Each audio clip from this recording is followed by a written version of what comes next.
3 police jackets hammered our door in the rain. Fake badges, real violence, leaving exactly 6 minutes before a Navy SEAL Admiral turned their op into evidence.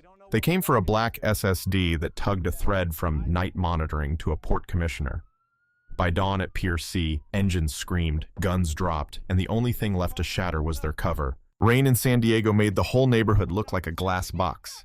Everything gleamed, everything echoed, edges went soft. The knock on the door cut through the hiss. 3 sharp raps, a pause, one more. It sounded like someone who liked procedures. San Diego Police Department. Ma'am, we got a noise complaint. Open up, please. The kettle was just beginning to murmur. She glanced at the ring feed. 2 men stood under the eave in dark jackets with police across the chest, hoods up, rain streaking off the nylon. Details were wrong. The one on the left wore bright white sneakers, the kind you don't ruin on a wet shift. The one on the right flashed a badge so fast the camera caught more glare than metal. Hold it to the lens for 5 seconds, she said, keeping the chain across the door. The badge kissed the peephole. 2 seconds, 3 at most. A fingertip covered one corner. The hand vanished. If you've got nothing to hide, the left one said, leaning into the crack. Just unlock it. We can verify afterward. This needs to go quickly. Afterward. Real cops didn't do afterward. Real cops invited verification and told you to call 911 while they waited. I'm calling now, she said, and pressed the side button on her phone 3 times. SOS thrummed in her palm. The screen lit. Sent to Aiden. The chain squealed. The door jumped in the frame, wood whining. On the second hit, it snapped with a dull pop and they came through the way people come through glass in movies, except it wasn't clean or graceful, just weight and momentum and rain on the floor. A telescoping baton snicked to full length. Where's the laptop? Said the one with the baton, and the black drive. Now. Her first instinct was to buy seconds. We don't. A palm met her cheek, precise rather than vicious. Pain bloomed in her wrist as the other man pinned her to the hallway wall. The kettle, oblivious, chose that moment to boil over, a neat domestic shriek in the middle of it. The black SSD, the baton said. Small rubber sleeve. They didn't want cash or rings. They wanted a specific piece of evidence. That meant the port case had leaked. She kept the words slow. I'm an attorney. Evidence doesn't live here. It's in the office. Don't, the quiet one said, hitting her again. Tell us where. The ring kept recording. Rain kept falling. Somewhere in Coronado, Aiden's watch vibrated twice, and muscle memory began to move the rest of him. By the time the 911 operator said, "What is your emergency?" He'd already seen enough pixels. 2 bodies in his foyer, the baton, her phone falling and skittering screen down, to turn the kitchen light in his head from amber to red. Home invasion, he said. 2 males posing as police. Address Pine Avenue 324. Female inside. This is Vice Admiral Aiden Callahan, United States Navy. I'm en route. Stay on the... He was already out the door, slipping his keys into the ignition the way he used to slip a snap link onto a line. Breathe in 4, breathe out 8. Count the lights. He knew the bridge in rain, the way it went slick and black, how the wipers whispered. 6 minutes on the dash. He had once learned to cover more ground in less time, but that belonged to another life. Tonight the job was not to impress anyone. Tonight the job was to arrive. He didn't enter the foyer the way a door demands you do. He put his heel to the jamb and eased the door wider with a small shift of weight, stepping half right so the angle of a flailing swing would catch air. The blind left corner smelled of wet nylon and cheap cologne. Footprints in bright white arcs crossed the tile. The side table lay on its face, the folder with the Port Authority crest splayed open, her phone a cold rectangle under the lip of the console. Put everything on the table, he said, voice flat. Back up to the wall. Patrol units are on the way. They turned. The baton rose higher than it should have, opening the elbow. The other hand went into a pocket where a black plastic rectangle showed its edge. Weight, angle, and distance solved themselves. He stepped under the baton and took the wrist at the base of the thumb, knuckle against tendon, torque small and sure. Steel hit tile. A shoulder met a door frame. Air left a mouth and a grunt. The spark of a taser cracked and bit nothing but damp air. A knee, an elbow. The long, narrow corridor forced the fight into straight lines where old training still lived.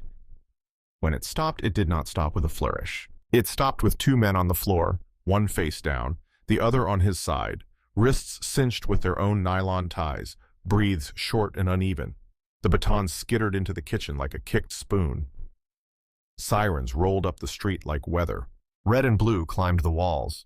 Real uniforms filled the doorway in that squared, careful way that says other rooms matter too. Hands, a sergeant said, not loud. Aiden showed his palms, went to a knee. He knew the dance. A paramedic crouched by the woman on the floor. The woman whose eyes were bright and furious and steady, even with a split lip and a swelling wrist. "Pain 0 to 10?" the medic asked. 6, she said, and managed something that wanted to be a smile. He made it in 6. Only because the rain slowed everyone else down, Aiden said. The station on Lewis Street smelled like coffee and wet polyester. Detective Lucio Orozco looked the way you hope detectives look in a city that lives on litigation and surf. Calm eyes, a too long day folded into the lines around them. He laid out printouts from Ring, a couple of cell stills, 2 nylon cuffs in an evidence bag. We've been chasing a pattern for a month, he said. Fake cops. The script is always the same. Urgency, a chain that doesn't survive, a few quick hits, and very particular shopping. Electronics and documents. Cash is an afterthought. That means this isn't burglary. It's contracting. You're an attorney. Port work, she said. Procurement, throughput, what people politely call windows. Containers slide in under paperwork so clean it squeaks. On paper, nothing touches anything. In reality, it does. SSD, Orozco said. Working copy, she said. Some emails encrypted, some not. I kept it at home literally one night to cross-check numbers and print a set for internal. That was a mistake. Who knew you had it at home, Orozco said. Me, my associate, my section chief, she said, and someone who got comfortable shadowing my calendar. I'm not paranoid. Appointments have a way of acquiring observers. Leak, he said, as if noting the weather. We'll take the Ring footage and the 911 audio. For the record, next time you keep the chain on until a badge sits in your lens and you've got us on speaker. The only weapon these guys have is speed. You slowed them down, and that probably saved you. He looked at Aiden. You kept it clean. That helps too. I'm not here for clips, Aiden said. From the doorway, a woman with short hair and glasses raised a press badge, kept her voice low. Jenna Pack, Tribune. I've been digging on private security firms that step over their contracts. Orion Risk Solutions buys identical jackets by the pallet and writes them off as a disposed. I've seen a badge printer in their trainee room. I'm not publishing anything without a warrant, but if you want docs, I can show you what I have. Also, she added, tipping her head at Aiden, thanks for using restraint in a city that rewards the opposite on camera. I just got home in time, he said. The rest is muscle memory. The city chewed the story and spat it back with sugar and salt. By dusk, there were buzzwords in the crawl under every anchor's smile. Admiral, fake cops, excessive force, hero, and the ring still of white shoes in the foyer ran on loop. The Navy's communications office asked Aiden to take a breath. City Hall asked him to take a microphone. I'll say 3 things, he said, and said them. Hold the badge at your camera. Put 911 on speaker. Don't unlock under pressure. Real officers prefer you be safe. If anyone says open now and we'll verify later, don't. After the mics folded away, a teenager in a dark hoodie hovered on the edge of the steps and then came up. His hair had tried to mat itself into a permanent. His forearm carried a small pixelated ghost. I've seen a gray sedan circle your block a few times last week, he said. The words crowded but clear. Insurance sticker on the windshield is half peeled. Plates swapped at night. I'm Dylan. I live up the slope across from you. My camera's ancient, but I fixed it. Still records. I can pull timestamps. Don't be a hero, Aiden said, gentle. Anything you get goes to the detective. Message me anyway. Okay, Dylan said. Also, if you've got old snow shovels, those make good doorstops. Learned that from YouTube, he added, too fast, already backing away. The clinic called the next afternoon to change the splint. She told him she'd be 10 minutes in and out. He told her he'd meet her at the door. Base obligations held him 15 too long. The sky had washed itself and left everything bright, the kind of clean that shows smudges better. She parked by a hedgerow, saw the sedan a lane over, same faded sticker. 3 people inside, one behind the wheel, one in a hoodie staring at his phone, one in new white sneakers tapping a beat against the door. She walked into the clinic and chose people over elevators. Waiting room, cameras, the comforting noise of reception desks, and coughs. She typed one word to Aiden, tail. When the phone rang, she said, "We're not taking coffee," and hung up. 2 men in fluorescent vests and spotless hard hats came through the door like Walmart mannequins come to life. One posted up at reception. The other started down the corridor. Patient area, the nurse said, too sweet. Vent leak, the hard hat said, smiling. 2 minutes. She rose, moved as if heading for X-ray, and then took the staff door instead into the service stairwell, down one flight into the smell of extinguisher powder and fruit from a vending machine. Footsteps clattered behind her, rubber squeaking on painted metal. "This way," someone whispered. Dylan stood in a narrow passage with a door too small to be useful. He popped it open and she slipped into a storeroom with boxes of syringes and a retired refrigerator humming away at nothing. "I was in the car across the street," he said, voice almost cracking from adrenaline. "Vests are too clean. Hard hats have no scuffs. I'm not a hero. I just have eyes." "You're normal," she said, and meant it. The smallest grin hid his face, and he pretended to adjust a stack of gloves like a spy. The printer at reception had a dial tone on speaker. A clerk was already talking to 911. The vests took one more lap, found air, found nothing, doubled back faster than repairmen with legitimate work. They hit the north door and met light bars and calm voices, hands visible and palms on the paint. Plastic bit into wrists with the same practical sound as last night. "Relax," one said, as if bargaining could still change shape. "You don't understand, we're just correcting risks?" Orozco asked, tone flat enough to iron a shirt. "You used that phrase at a different address. Repetition is good for us." The younger one looked at the camera dome, then at his shoes, then at the floor. "We got hired," he said to the tile. "Black drive, fast, quiet, and if anyone made it hard, make it hard back. We didn't make the list." "Who did?" Orozco said. "I want a lawyer," the older one said hard. The younger one swallowed the rest of his sentence like a stone. Aiden reached the clinic door as she stepped out of the storeroom. He didn't speak right away. He looked at her, counted moving parts, splinted wrist, cut lip, breath steady, and put his hand on her shoulder only after the internal checklist came back green. "I did it by the book," she said. "I was still afraid."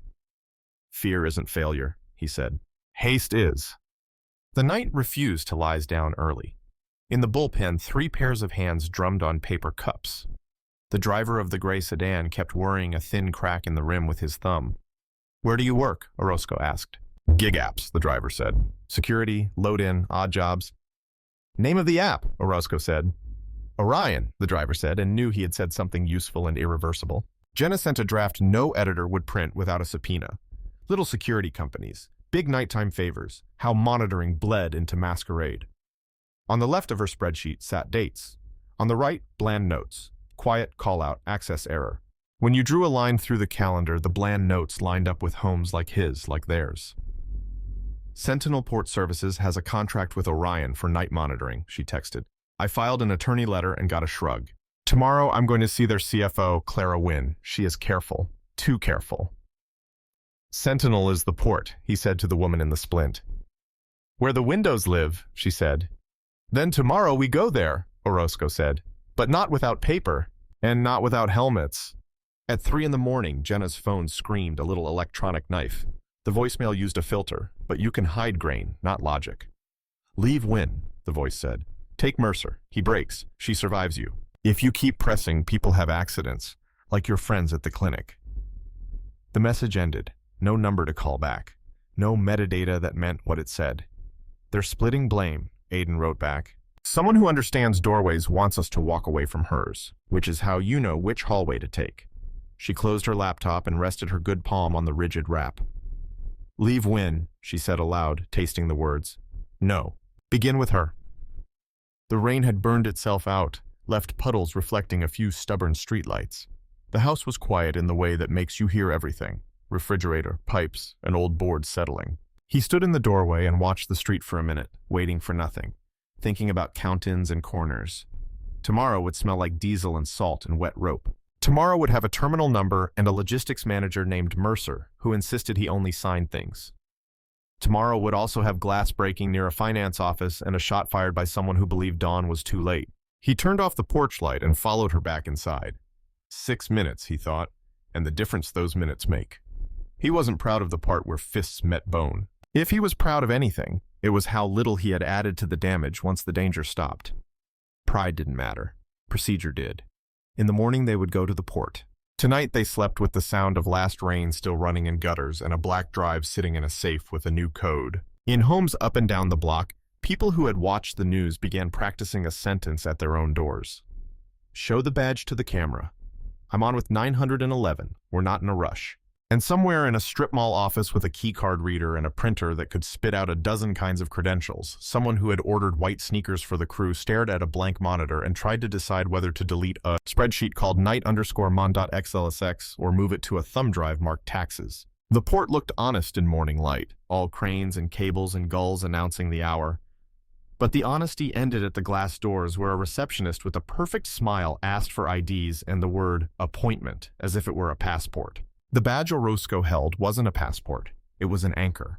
It pulled them through a turnstile and into carpet that still smelled like new office and money. The finance floor of Sentinel had that soundproofed hush, the one corporations buy when they want you to forget what steel and diesel sound like. Numbers breathed in here. People didn't. Clara Wynn's assistant said she was in a meeting.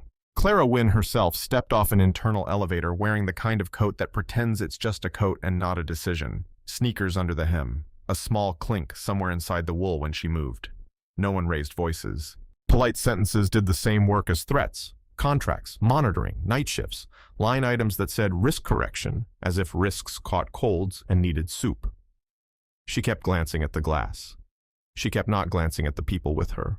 The shot arrived like a thrown stone. Not a professional report, not a clean crack, more a flinch with powder. The entry spidered the glass panel beside the door, safety laminate doing its quiet, heroic best, while the world tried to insist otherwise. The second shot would have found something softer if it had been allowed to exist. It wasn't. Aiden's hand met Clara's shoulder, and gravity did the rest. Desk edges are better than bullets. He learned that somewhere you don't talk about at dinner. Maya folded herself by the credenza and pulled a wheeled chair between her and the line from the door. Orozco and the building guard moved as if a fire drill had been tattooed onto their bones. The hallway beyond the glass gave them nothing but the tail of a coat and the kind of footsteps that only exist when adrenaline drives them. The lobby camera rotated with maddening slowness, as if stunned by the idea that something worth recording had finally happened. Clara sat on the carpet, breath audible. She didn't pretend to be brave. She didn't pretend to be anything. "I process numbers," she said, staring at the cracked glass. "I don't hire men with guns." Maya wiped rain dust from her sleeve with her good hand and watched Clara's eyes. Fear has colors, and this one wasn't just self-preservation. It looked like someone who'd been told to stand too close to a cliff for too long. If the shooter's goal had been to scare rather than hit, it worked. If it had been to signal no more meetings, it failed. The meeting got louder, just not here. Downstairs, in the security office, they watched the street camera again and again, frame stepping through pixels until a face became a hat, became a smear. The smear had a habit. He checked his phone before he moved. He held it low, left hand grip, thumb flaring the screen on, a quick look, then motion. Enough of a signature to be useful if you had other cameras and a city that lived on them. Outside, gulls continued the morning like nothing had happened. Inside, Orozco said the word the receptionist hadn't wanted to hear. Warrant. Not just here. Orion as well. Inventory. Procurement. Any document with the phrase corrective or monitor in the same paragraph as night. Jenna had a folder of polite refusals and an email that read like it had been assembled by a lawyer with a ruler. She also had an Excel file that didn't come from any FOIA. Night_mon.xlsx. Column A, dates. Column B, patrol zones. Column C, remarks written in the language of liability, so carefully bloodless it circled back to sinister. It would not convict anyone by itself. It would make a prosecutor hungry. Maya didn't want hunger. She wanted time. She wanted it for everyone. For Aiden, for the kid who kept showing up with more data than sense, for the detective who had to move slow while other people moved fast. When she left the building for air, a uniformed guard held the door, said something kind in the language of security, and dropped his eyes at her wrist at the bruise. The bruise had become a passport too. The day found its speed. Orozco peeled off to write affidavits. Jenna chased the permit file for Orion's badge printer, the one that said training purposes and nothing about laminates cut to non-standard sizes. Aiden went home and found the chain replaced by a bar he could set with one hand in one motion. Dylan was already there on the porch, hunching into his hoodie like it could make him invisible, a tablet on his knees. He had tied feeds together in ways that were more stubborn than elegant. The clinic camera that didn't encrypt. A street cam that still used default credentials because someone had renamed admin and forgot the password. A doorbell that cheerfully posted to a cloud with a URL anyone could guess if they knew the zip code. And the homeowner's penchant for nouns. His work wasn't pretty. It didn't have to be. He pointed at a freeze frame from the street outside Sentinel, the half-second when the shooter's left profile wasn't a smear. "I don't know his name," he said, "but I know his arm. See that?" A swirl of ink peeked from the cuff of the coat in a shape a fashion brand would never choose. A wolf head made of triangles, negative space forming letters in the snout. O.R. He said it like a fact and something less articulate. Pride. Fear. A need to hand the thing off so he wasn't holding it alone. "You give it to Orozco," Aiden said. "You don't go near where that arm drinks coffee." "I won't," Dylan said, and immediately looked like someone who would, out of curiosity or boredom or both. He wanted to help. He wanted to be part of the story he'd been dragged into. Aiden understood that itch. The one that starts as righteousness and ends wherever it ends, because you lose control of the slope you're on. Night arrived as if it had an appointment with them. The email hit Jenna's inbox at 10 and wore a voice changer when it spoke. "Leave Wynn. Take Mercer." The threat was the kind that hides behind implication. Accidents, clinics, what an elbow looks like after a fall you weren't supposed to see. It didn't say names. Names were for people who believed in weather. Whoever sent it believed in control. You don't get warrants on desire, you get them on lists. By midnight, the lists were ready. Inventory logs for Orion that said one thing and a closet that contained another. Shift schedules. Purchase orders where the right nouns had been swapped and the numbers didn't sweat enough. Sentinel's financial inbox, the one where the phrase corrective risk packet had lived with a dollar amount and the word cash, a word finance departments try not to know. They didn't wake a judge for drama. They woke him because the pattern was a pattern and escalation tastes like morning. By 1:30, the judge's signature bled on the paper as if the ink didn't want to dry. By 2, teams were being briefed in a municipal room with bad coffee and a map taped to a whiteboard. Orion's warehouse with the doors nobody used because once you've labeled a door emergency only, people pretend it doesn't exist. Sentinel's server room where no one ever turned the lights off because machines like to know you love them. Terminal S3 because Mercer's badge pinged there every night this week whether or not his calendar admitted the truth. Aiden wasn't suiting up. He didn't wear the uniform for this anymore. He stood at the back of the room and said quiet things with the weight of someone who had walked into too many rooms without knowing what the floor would be. Corners, doorways, angles lie. Floors can lie too if you let your brain make them smaller than they are. He didn't say the other quiet things. Don't miss what the noise wants you to miss. The Orion warehouse greeted them with a night shift clerk who looked like he'd been hired for his ability to always look surprised. The inventory floor didn't greet them at all. It waited. Objects under tarps that pretended they didn't matter. Tarps turned into pallets, turned into boxes with yellow spray paint that said disposed in a hand that loved the letter S too much.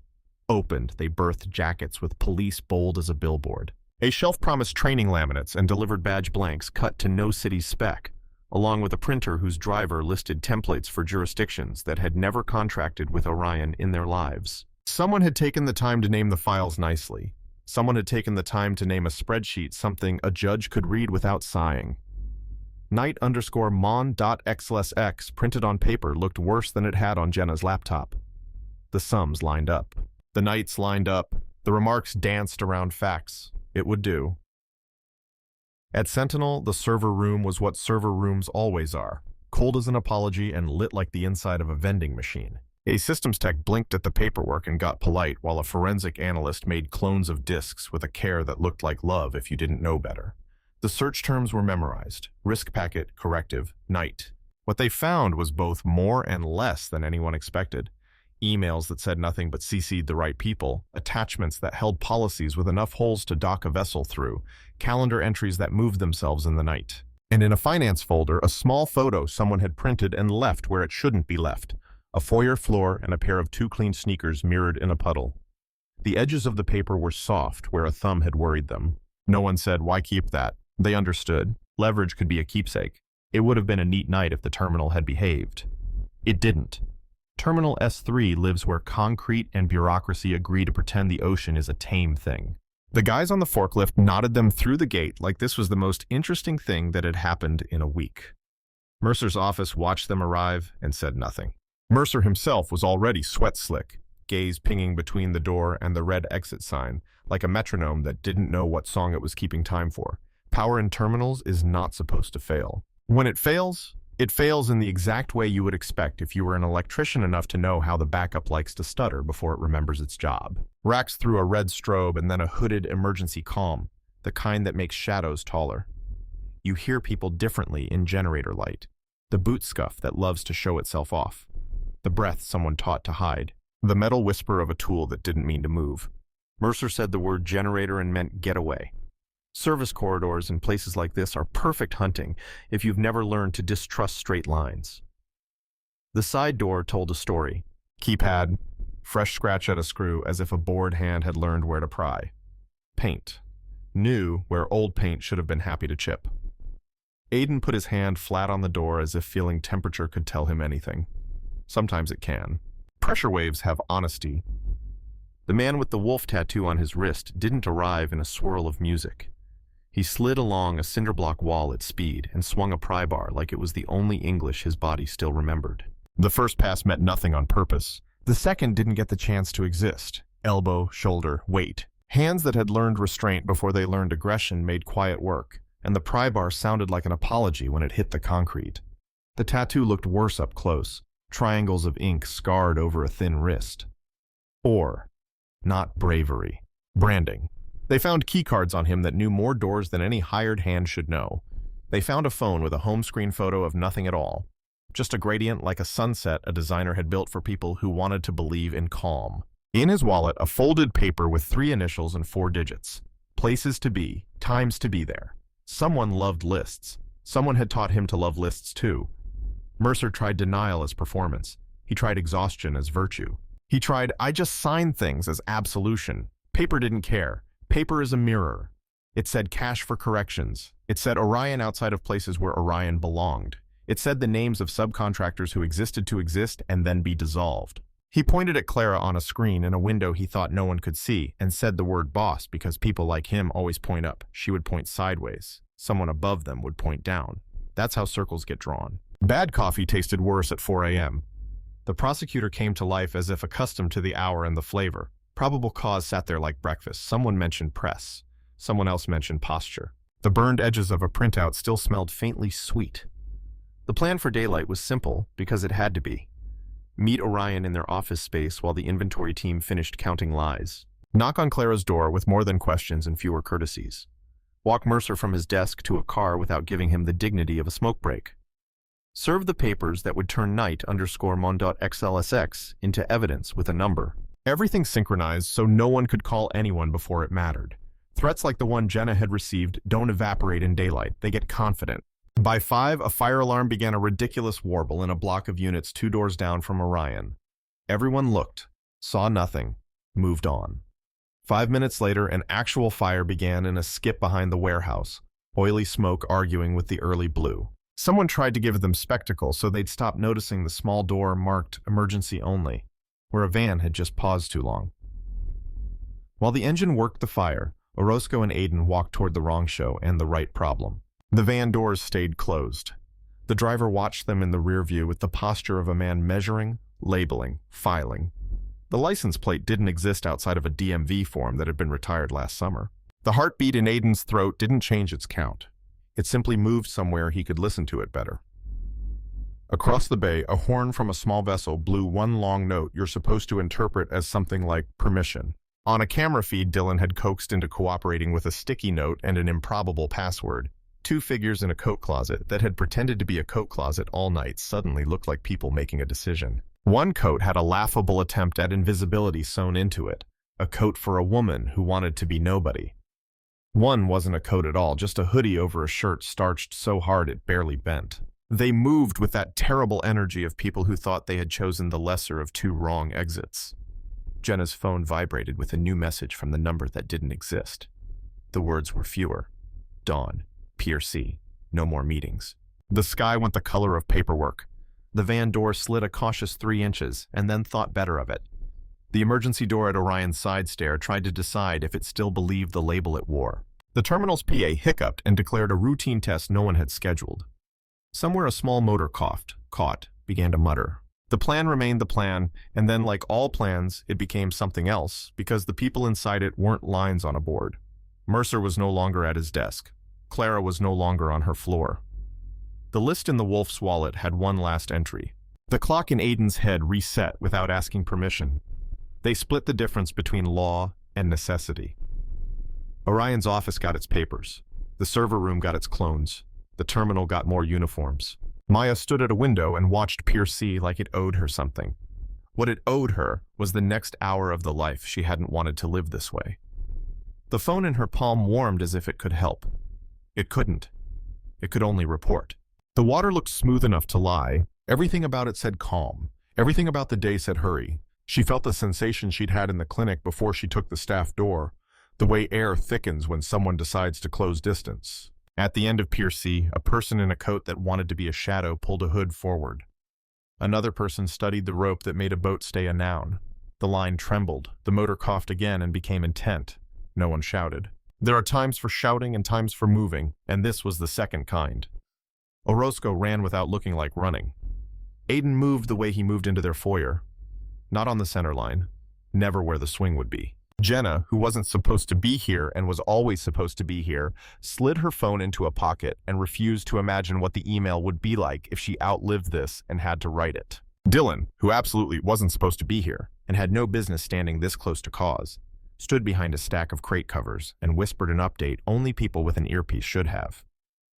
The vessel tracker says 15 minutes to channel if they make it out of the slip. They weren't going to make it out of the slip, or they were, and the story would pivot in a way that forced everyone into water before breakfast. Light came up. Sirens from another direction announced that someone else had decided the morning didn't belong to criminals. The van finally chose. The door moved the way a decision does when it believes in itself. A figure climbed out who didn't fit the van at all, shoulders you'd expect at a conference table, not behind a steering wheel. The wolf tattoo appeared again in a second man's cuff, as if the symbol couldn't bear to be left out. Maya watched the distance between their lives and the water shrink. She didn't pray, she counted. Not breaths, not seconds. Options, angles, doors that still existed, doors that were about to go away. The last thing she saw before movement aid observation was the hood turn and lift as if someone had said a name. If it was hers, the wind kept the secret. The engine on the small boat rose a note. The rope took the hint and went slack. The van driver finally found the courage to look at the people moving toward him and understood something his morning hadn't planned on. Pier C gave a little groan the way wood does when it remembers it's not steel. The decision point that would divide this night from every day that came after arrived, completely on schedule and somewhat obscured by gulls. The water didn't care. It never does. Pier C pretended to be calm because dawn makes everything look like a postcard. The little boat in the slip coughed itself toward readiness, while a rope remembered how to be a leash. The van at the curb made a long, uncertain sound like a throat clearing. Gulls were busy being gulls. No one else had permission to pretend. The hood lifted enough for a face to be a face. Clara Wynn's eyes were the wrong kind of bright. Not the kind you wear to a meeting, the kind you get when your body understands it's in a story it didn't write. Mercer's hands worked the bowline badly, as if someone had once shown him a knot on a YouTube video and said, "You'll figure it out," and he never did. The man with the OR tattoo stood behind them in the van's emptied cargo bay, and his posture said he had been told to end a sentence with a period today. No one shouted. Orozco's voice slid under the noise so it didn't have to compete. "Hands where I can see them." The guard at the lot entrance reached for a radio and decided against it because someone else's voice was louder in his ear already. Aiden didn't sprint. He took the angle that keeps you out of arcs and sight lines, the same small sideways he used in his own foyer. Maya moved with him, the splint on her wrist an ugly reminder that taught her a new rule set for distance. Jenna counted steps without realizing she'd started. The cadence read like sentence beats she'd have to write if they survived this. Dylan whispered a running commentary he couldn't hear. A habit from video games that leaked into reality when the adrenaline turned up. The rope decided against being a leash. It went slack and the bow nosed out like a dog that just heard walk. The motor found the note that means commitment. Aiden saw the tattooed man shift his weight, one foot planted for recoil, and he saw the way the hoodie and the boat turned at the same time, not toward the bay, but toward the van, as if two exits had been promised and neither felt like safety anymore. The sound that followed was a loud argument between a small boat and a very dumb plan. A patrol rib from the Coast Guard slid across the mouth of the slip as if it had been grown in that exact water for exactly this moment. White wakes slapped concrete. The motor on the small boat choked, wheezed, lived, and then punished itself on a sudden reverse because Mercer's hands remembered how to be clumsy. Clara grabbed the gunnel and then let go because something in her understood the math of fingers and propellers. The van door committed, and the tattoo stepped into air that didn't want him. He had a pistol that looked bought rather than assigned. He had the calm of people who believe the next 30 seconds belong to them. He aimed somewhere between stopping and warning and hit wood. The pier spat splinters, gulls corrected their schedules, and everybody got the memo that this was now. Aiden closed the last yards with the long, unglamorous movement of a man who has counted too many corners in too many rooms. He didn't try to be a hero. He tried not to be in the way of physics. The first contact was not cinematic. It was an elbow finding a rib with a surgeon's confidence. The pistol kissed the deck. The tattooed man's wrist lost interest in holding, and a knee found the place everybody keeps under glass for emergencies. Orozco was there without being announced, the kind of presence that turns momentum into custody, and his handcuffs spoke a small sentence that ended better than the other one would have. Mercer half jumped, half fell from the boat onto the pier, eyes wide with a relief he hadn't yet earned. Clara stood very still with her hands open, a posture learned from watching other people get arrested. She looked at Aiden, then at Maya. The decision climbed up the back of her neck like a rash. "I don't want to be brave," she said. "I want to be useful." "No one here needs your bravery," Maya said. "Usefulness will do." The rib idled, humming a bass line that smoothed the scene's edges. The van remembered it had a driver. He put the transmission into something that moved the wheels an inch, and learned that an inch is enough for a policeman to decide a car is a person. The driver raised his hands. It turns out people learn that language faster than any other when it matters. There was an ugly, short sound from the boat's stern, the sound of a prop meeting a line. The rope that had suddenly not been a leash had become a snare. The engine quit its commitment and replaced it with sulking. The Coast Guard coxswain let himself look pleased for exactly 1 second, and then made his face back into a tool. What came after looked routine because the best parts of this work always do. Statements in the salt air. An evidence bag swallowing a pistol. A phone extracted from the tattooed man's pocket that would spend the rest of the day being asked questions it would answer only indirectly. Clara taken aside by Orozco to a bench that had seen too many fishermen breakfasts and not enough financial confessions. Mercer trying to be smaller than his frame. The second twist in the morning's rope arrived as an email no one had to open to understand. The subject line had the shape of panic. Sentinel's legal shared mailbox coughed up a general counsel's anthem about cooperation, compliance, community. Attached, nothing, hidden, everything. Jenna didn't need the metadata to see the timing. When people who are important to a building leave it at dawn, buildings wake up worried. The warrants turned paper into keys. Orion's disposed jackets transformed into inventory with serial numbers that could be traced, badges with micro scratches the size of choices, an internal Slack with threads where monitoring meant close enough to impersonation that a prosecutor will smile.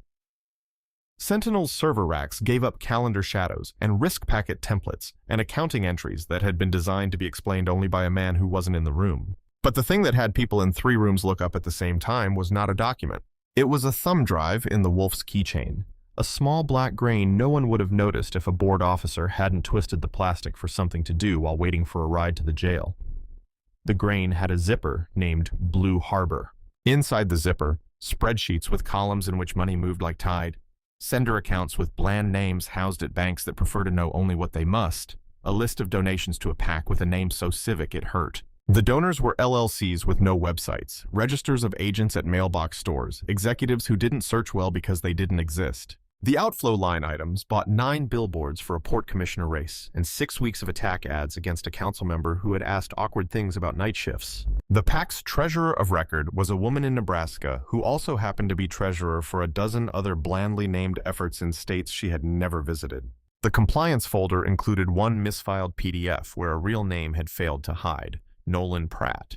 The man's title in public life was port commissioner, pro-business, pro-efficiency, pro-donors. The man's title in the messages looked like something else. The Wolf's thumb drive also had voice notes with lazy labeling, as if someone thought they were only ever trophies.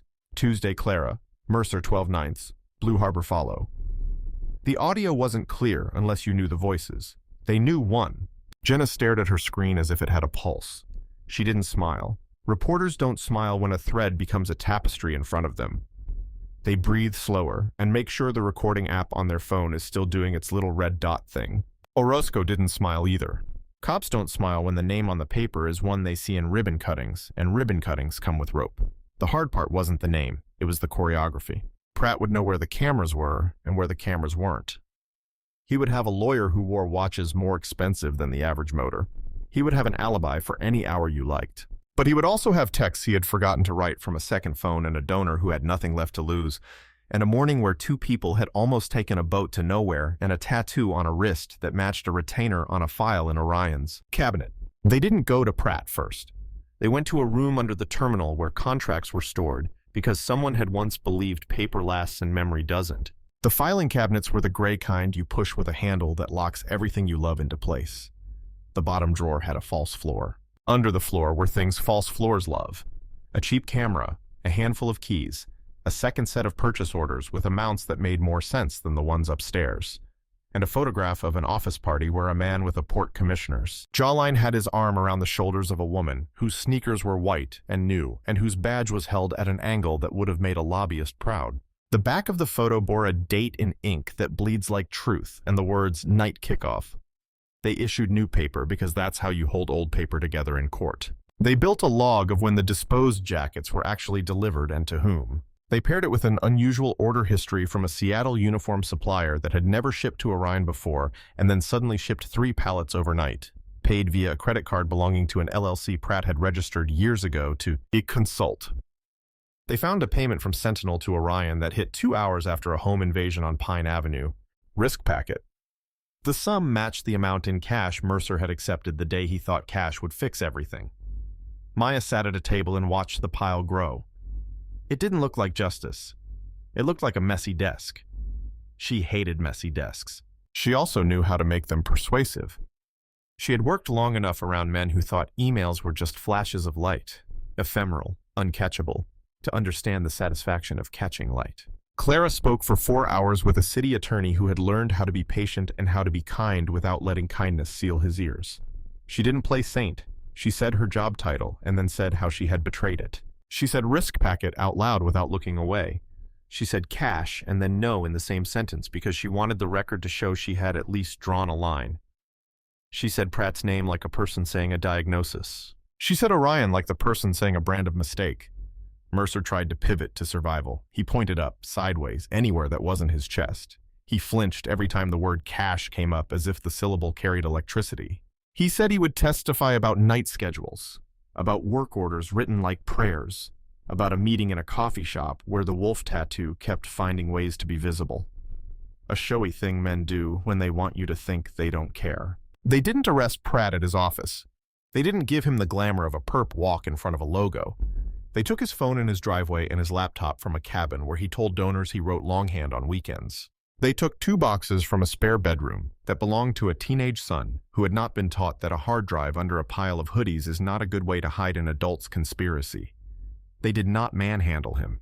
They used courtesy like a blade. He tried dignity on and found it didn't fit. He tried outrage and found that worked better. He said political witch hunt on a curb to a camera that rinsed color from his skin, and the word took like rust. He insisted he didn't know Orion any better than any other vendor. He insisted he didn't know Clara the way the photo said he did. He insisted he had never said the phrase corrective risk packet because it sounded ridiculous. The voice in the wolf's thumb drive disagreed at a decibel that a jury will understand. The network reacted the way living things react to exposure. Orion's CEO, a man named Baines, whose jaw belonged to a catalog, drove south toward a small airport and found a runway gate guarding itself with a bored man who suddenly remembered his job. Sentinel released a statement about cooperating and taking allegations seriously, while a board chair wrote an email that started with "as you know" and ended with "outside counsel." 3 subcontractors deleted websites. A handful of men dyed beards. A shell company registered in Delaware tried to dissolve itself and learned that a different piece of paper had already told it couldn't. In the middle of it, the city did a thing cities sometimes forget how to do. It watched people do their jobs. A forensics tech in a fleece and old sneakers made perfect disk images and wrote hashes down with the care of a jeweler. A warrant officer drove papers to the judge without once treating the siren like a toy. A clerk at records found a purchase order from 2019 that didn't match the others and put a post-it on it that said, "Weird?" in a hand that made Maya want to send flowers. The last piece didn't arrive from inside the system.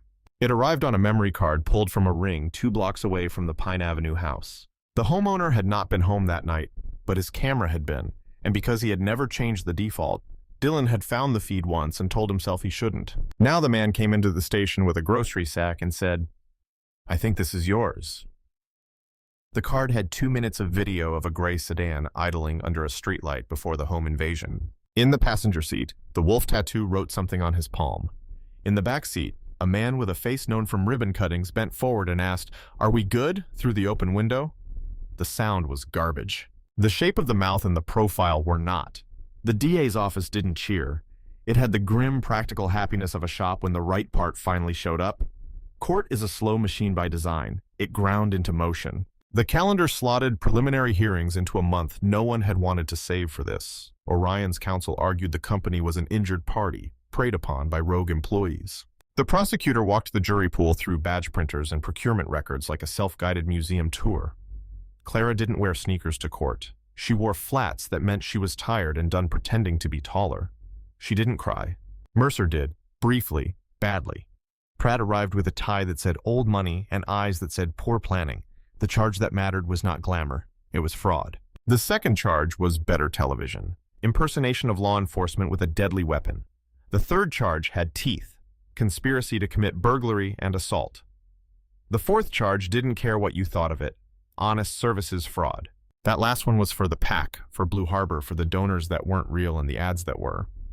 The video from Ring played with the volume down.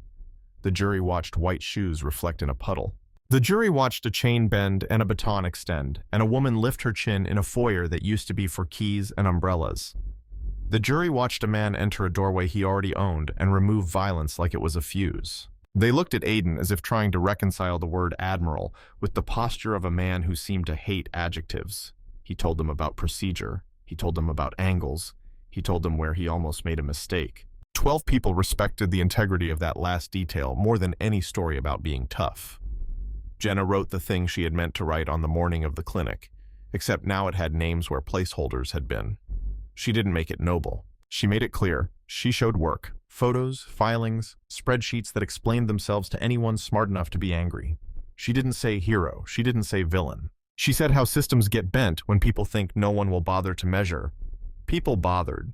The Port Commission meetings went from sleepy to civic theater. A woman who had never spoken at a microphone in her life shook as she told the room she had 2 daughters and a door, and that she had watched herself into a better habit because a stranger on TV told her to. A man in an old Navy cap thanked Aiden without being embarrassing about it. Dylan spoke for 1 minute and did not swear. He said default passwords out loud into a PA system and got a laugh without trying. He left the podium red and grinning and went home to tell his mother he had not said anything dumb. The reforms, when they came, were boring and perfect. Door hardware for houses subsidized through a quiet fund that didn't need a ribbon. A city PSA that said exactly the sentences Aiden had said into a microphone, but with a better graphic. A requirement that private security uniforms bear permanent, non-removable branding and different cut patterns from city agency gear. A procurement clause that forbade any vendor with a badge printer from contracting with the port unless the printer sat behind glass with a sign-in sheet that had to be notarized every week. A policy that every night monitoring events send an automatic ping to a real precinct desk, not a corporate Slack, and that any denial of that ping trigger an audit. The police union complained about being looped into nonsense. The nonsense declined anyway. Sentinel replaced Clara and then quietly retained her as a consultant to help walk their mess to the trash in the right order. That's not because they are kind. It's because they wanted someone who knew where the holes were to be the one to point at them. Orion folded. Baines pled. The wolf with the tattoo turned his wrist into a witness. Pratt took a deal that would keep him out of a cell if he stayed in a small life for a long time, and paid a lot of money to lawyers who understood how to lose gracefully. What didn't happen mattered as much. No one shot anyone at dawn again on Pier C. No one knocked on Pine Avenue and said police without meaning it. No one got rich for a while pretending they were solving risks that they themselves had made. The house with the chain got a bar. The ring stayed, not as a totem but as a tool. The black SSD went into a safe with a new code and a printed list outside that said where its contents lived now, in 3 law firm drives, in 2 prosecutor drawers, in a cloud configured by someone who could spell encryption like a prayer. Maya's wrist healed slowly, the way tendons insist on teaching you patience. The scar on her lip turned from angry to wise. Aiden learned to like coffee he hadn't made himself because neighbors kept dropping it off with things in Tupperware that wanted to be casseroles when they grew up. One evening, the light outside took on that golden angle San Diego sometimes surprises you with. The one that makes even strip malls look like they're in on a secret. Maya sat on the steps and listened to basketballs talking to a school gym, and to a couple laughing 3 houses down, and to the small wine kettles make before they admit they're boiling. Security doesn't feel like a fence once you decide how to live with it. It feels like choreography. Hold up the badge, put 911 on speaker. Don't unlock under pressure.